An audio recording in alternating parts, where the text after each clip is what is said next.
Hai, Assalamualaikum dan salam sejahtera. Berjumpa kita sekali lagi di dalam channel YouTube Mancais Art. Dan kali ini saya akan membawakan satu isu ataupun perkara yang boleh kita adalah isu yang berkaitan dengan online learning, yang mana online learning ini telah mencetuskan satu kegusaran dalam kalangan pelajar dan juga pensyarah, di mana terhad kepada rangkaian internet yang menyebabkan online learning ini tidak boleh dilakukan secara berterusan. Jadi apa yang menjadi isu adalah apabila kita menyentuh mengenai isu online learning, kita boleh sentuh berkenaan dengan apa yang telah berlaku kepada seorang pelajar di Sabah, iaitu Viviana, yang baru-baru ini viral di laman sosial, bagaimana beliau menduduki peperiksaan di atas pokok untuk mendapatkan rangkaian internet. Jadi itu adalah satu keadaan yang baharu yang berlaku berpunca daripada COVID-19. Alright. COVID-19 yang berlaku hujung tahun 2019 yang lepas telah menjejaskan hampir 10 juta rakyat di dalam dunia ini dan menjejaskan pelbagai sektor, terutamanya sektor ekonomi, pelancongan dan juga sektor pendidikan. Yang akan saya bincangkan pada hari ini adalah berkaitan dengan sektor pendidikan.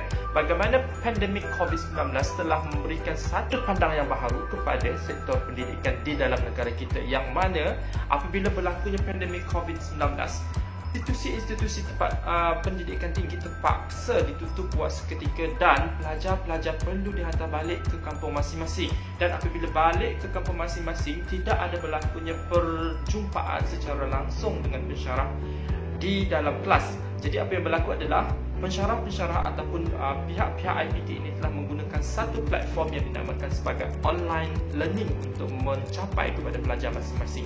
Jadi apabila menyentuh mengenai online learning, adakah kita betul-betul bersedia dengan online learning tersebut?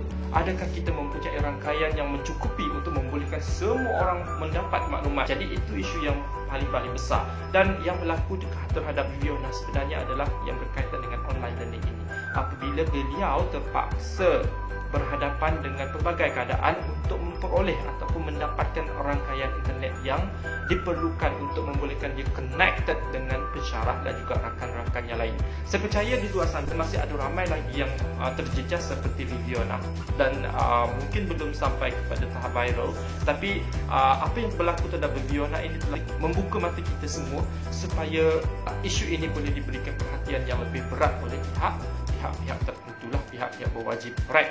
Apa yang berlaku kepada Viviana ini telah saya tonton video berkenaan dengan bagaimana beliau terpaksa duduk di atas pokok and then mengambil peperiksaan di atas pokok dan terpaksa memasang kelambu untuk mengelakkan daripada serangga-serangga. Jadi itu adalah sebagai satu inisiatif pelajar yang perlu dicontohi oleh pelajar lain walaupun berhadapan dengan keadaan yang sangat amat sukar berkenaan. Itu menunjukkan bahawa Viviana ini sebenarnya ada satu iltizam yang sangat kuat untuk belajar dan untuk mendapatkan ilmu, memerlukan pertimbangan daripada pelbagai pihak supaya online learning ini boleh dilaksanakan dengan lebih mudah. Okey, untuk memudahkan cerita, online learning dia memerlukan rangkaian internet. Okey, itu je, mudah.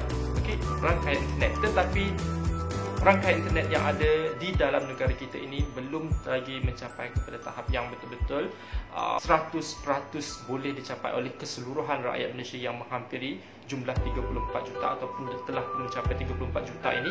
Tapi tidak semua daripada mereka mendapat rangkaian tersebut, terutamanya kat Sabah dan juga Sarawak. Kerana apa? Kerana dekat sana kawasan ataupun keadaan geografi dia sangat-sangat lain daripada yang berada di Semenanjung. Kalau Sabah dia ada keluasan melebihi 70,000 km persegi dan Sarawak pula lebih daripada 124 km persegi. Bayangkan betapa luasnya kedua-dua negeri ini dan betapa perlunya pihak berwajib menyediakan rangkaian ataupun membina menara-menara telekomunikasi bagi membolehkan kesemua rakyat ini mendapat rangkaian internet berkenaan.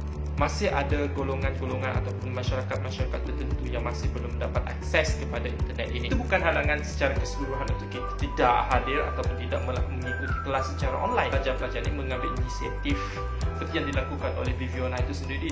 Dia dengan inisiatif dia sendiri membina pondok di atas bukit dan juga bila pondok terosak dia terpaksa pergi di atas pokok.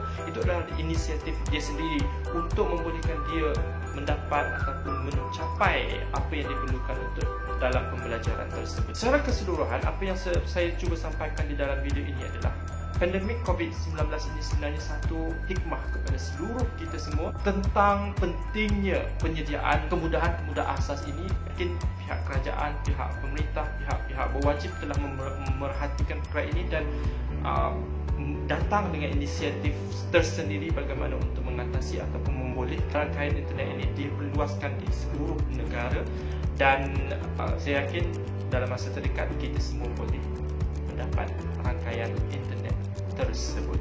Alright, saya rasa itu sahaja perkara yang ingin saya bincangkan dalam video kali ini. Sekiranya terdapat penambahbaikan, anda boleh komen di dalam ruangan komen di bawah, dan jangan lupa untuk teruskan mengikut video-video yang saya akan hasilkan di dalam video ini nanti, dan jangan lupa subscribe dan juga klik butang lonceng untuk memberikan anda mendapat informasi terkini berkenaan dengan jangan lupa subscribe Manchais Art Channel dan teruskan bersama dengan saya dalam video yang akan datang. Itu sahaja untuk kali ini. Bye.